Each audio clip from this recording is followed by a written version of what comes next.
السلام علیکم دوستو، آج کی کہانی کا نام ہے لفافہ۔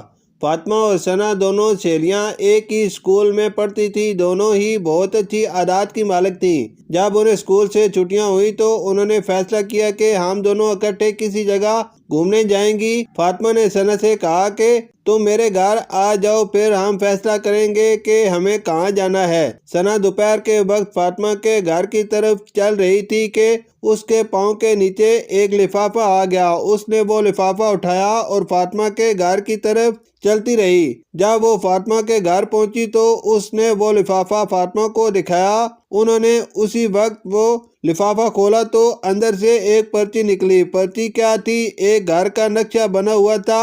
انہوں نے فیصلہ کیا ہم اس گھر میں ضرور جائیں گے۔ انہوں نے اپنے اسکول بیگ میں سے کتابیں نکال کر اس میں دوسرا سامان ڈال دیا اور اس نقشے کے مطابق گھر کی طرف چل پڑی۔ چلتے چلتے وہ جنگل کی طرف پہنچ گئے۔ کسی نے ان سے پوچھا کہ بچیوں آپ کہاں جا رہی ہو؟ انہوں نے نقشہ دکھایا تو وہ بولے اس جگہ مت جاؤ، یہاں جانا آپ لوگوں کے لیے ٹھیک نہیں ہے۔ ایسا بھی ہو سکتا ہے کہ آپ لوگ وہاں سے واپس بھی نہ آ سکو۔ فاطمہ اور ثنا نے پوچھا کہ وہاں آخر ایسا کیا ہے؟ انہوں نے بتایا کہ وہاں ایک چڑیل رہتی ہے، میں نے اسے دیکھا ہے۔ وہ جس کو بھی دیکھتی ہے اسے مارنے کی کوشش کرتی ہے۔ میں اس گھر کے باہر رات کے وقت کھڑا تھا تو میں نے اسے دیکھا تھا۔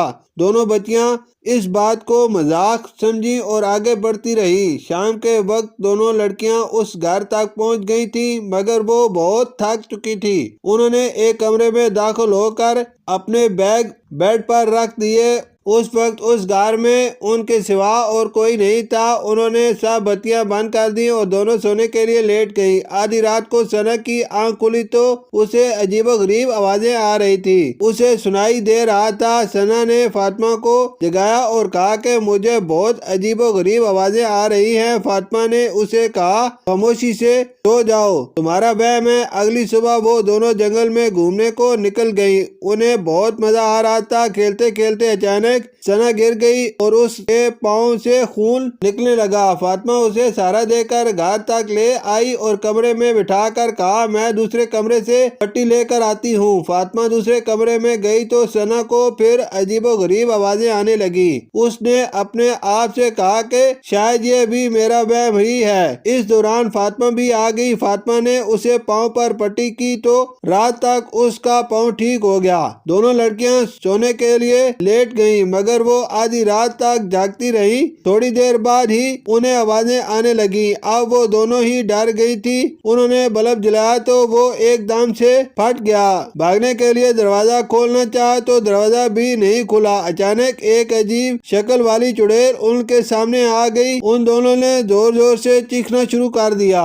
گھوپ اندھیرے میں انہوں نے بڑی مشکل سے اپنے بیگ ڈھونڈے اور ٹارچ لائٹ نکالی اور وہ لفافہ نکال کر دیکھا کہ اس میں ایک اور پرچی ہے جس پر لکھا تھا کہ کمرے میں پڑی میز پر ایک بوتل رکھی ہے، اس بوتل کا پانی چڑیل پر چھڑکنے سے چڑیل مر جائے گی۔ پھر دونوں لڑکیاں وہ بوتل تلاش کرنے لگیں۔ جلد ہی انہیں وہ بوتل بھی نظر آ گئی۔ وہ اس کو پکڑنے ہی والی تھی کہ چڑیل نے فاطمہ کو دھکا دے کر گرا دیا۔ فاطمہ بے ہوش ہو گئی اور ثنا کے ہاتھ سے بوتل گر گئی اور گھومتی گھومتی فاطمہ کے پاس پہنچ گئی۔ چڑیل نے ثنا کو دھکا دیا۔ اتنے میں فاطمہ کی آنکھ کھلی تو اس نے بوتل پکڑ لی اور چڑیل کے اوپر چھڑکی تو چڑیل ختم ہو گئی۔ وہ دونوں پھر دروازے کو آرام سے کھول کر باہر نکل گئیں۔ واپسی پر انہیں وہی شخص ملا جس نے انہیں وہاں جانے سے منع کیا تھا۔ دونوں لڑکیوں نے اس شخص کو تفصیل سے واقعہ سناتے ہوئے بتایا کہ اب چڑیل ختم ہو گئی ہے۔ پھر وہ دونوں واپس اپنے گھر چلی گئی۔ شکریہ۔